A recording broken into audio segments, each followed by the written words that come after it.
किन जलाउने कसैले दान गर्यो भने मलाई जलाउने मैले मेरो श्रीमतीको चाहिँ 41 वर्ष 2041 सालमा चाहिँ 35,000मा उसको गहना बेचेर सुरु गरेको व्यवसाय आज अरबौं चाहिँ के भनेदेखि संरचना भएको छ हजारौं हजारलाई रोजगारी दिएको छ भने के हुन सक्दैन रहेछ इच्छा शक्ति चाहियो र सबैले यसलाई फलो गर्नु न के जलाउने भने किन जलाउने भाइ किन जलाउने कसैले दान गर्यो भने मलाई जलाउने कसैले केही मलाई चाहिँ के भनेदेखि चाहिँ म हुम्ला जुम्ला मुगु कालीकोटको बच्चाहरूलाई चाहिँ डाक्टर बनाइरहेछु मैले भर्खरै चाहिँ के भनेदेखि बाल अस्पताल लागि करोडौँ पैसा दिएको छु वहीँ टिचिङ हस्पिटल कति राम्रो छ त्यहाँ सिटिजनहरूलाई हामी भित्र छैनखेरि मान्छेले चाहिँ यो नेपाल हो कि मलाई चाहिँ नेपालको हस्पिटल हो कि बाहिर भन्ने डिफ्रेन्ट फिल गर्छ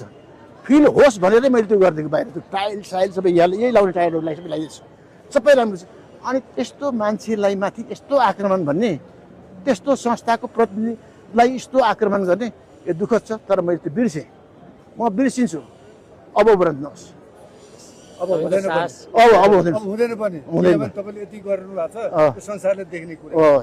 हुँदैन पनि संसारलाई मतलब नेपालीहरू चाहिँ के भनेदेखि खरानीबाट पनि उठ्न सक्ने रहेछ भन्ने खातिर चाहिँ म चाहिँ के भनेदेखि यहाँ 24 घण्टा खटेर